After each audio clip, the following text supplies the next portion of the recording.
মা বাবার জন্য চোখের পানি ছেড়ে দিল যে একদিন তারা এই দুনিয়াতে ছিল, আজকে তারা কোথায়? অথচ তাদের বাড়ি ঘরে আমরা বসবাস করতেছি। আমার সাথে কেউই কবরে যাবে না, কিন্তু এই কবর হলে চিরস্থায়ী বাসস্থান। সুতরাং এই চিরস্থায়ী বাসস্থানের কথা স্মরণ করেই কবরস্থানে আসলে মানুষের দিল অনেক পরিবর্তন হয়।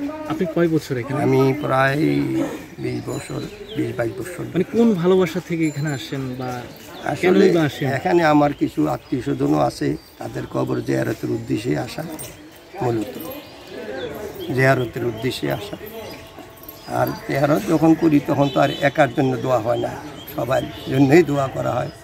সারা বিশ্ববাসীর জন্য বেশি করা হয়। বিশেষ করে যখনই আমরা দোয়া করি তখন বলি যে আল্লাহ এই কবরস্থানের সমস্ত মৃত্যু ব্যক্তিকে আল্লাহ তুমি মাফ করে জান্নাতবাসী করো। মানে আপনারও একটা ইচ্ছে যে এই মৃত্যুর পরে আমাকে আজিমপুরেই দাফন করো।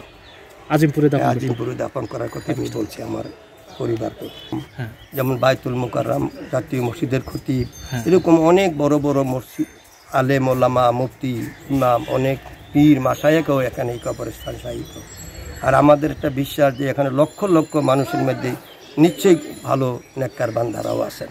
আপনাকে দেখে আমার মনটা ভালো হয়ে গেছে এই জন্য যে আপনাকে দেখে মনে হচ্ছে যে আপনি সবসময় মৃত্যুর একটি প্রস্তুতি নিয়ে রাখেন, যে আপনার যে শারীরিক সৌন্দর্য বলেন, আপনার যে গেট আপ বলেন, সব কিছু দেখে অসাধারণ মনে হলো।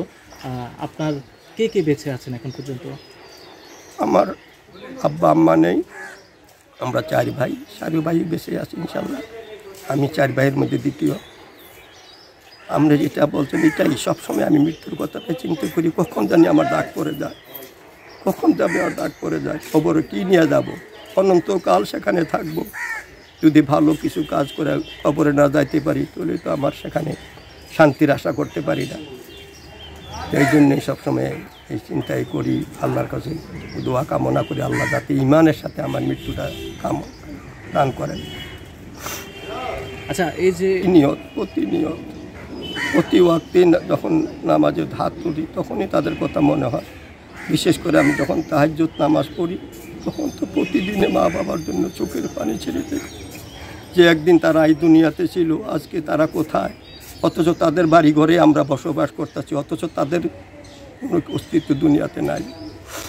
তাদের কথা স্মরণ করে প্রতিদিনই তাদের জন্য দোয়া করি যে আল্লাহ পাক যে দোয়া বলছেন রাব্বির হামহুমা কামা রাব্বায়ানি সগীরা, সেই দোয়া পড়ো আল্লাহর কাছে প্রার্থনা করি যে ছোটোবেলায় তারা আমাদেরকে যেরকম আদর স্নেহ ভাবে লালন পালন করেছেন, আল্লাহ তুমি তাদেরকে সেইভাবেই তাদেরকে কবরে রাখো। প্রতিদিন এখানে আসেন, তার বাবা মা, তারও কিন্তু প্রায় মৃত্যুর বয়স কিন্তু প্রায় কাছাকাছি, যে কোনো দিন মারা যেতে পারে, যে কোনো দিন ঘুম থেকে উঠে তার নিঃশ্বাসটা বন্ধ হয়ে যেতে পারে। কিন্তু এই রকম একটি সময় তিনি এখানে আসেন এবং তিনি যেটি বলেছেন যে প্রায় 20 বছর কিন্তু আপনি এখানে আসেন, 20 বছরের তার কবর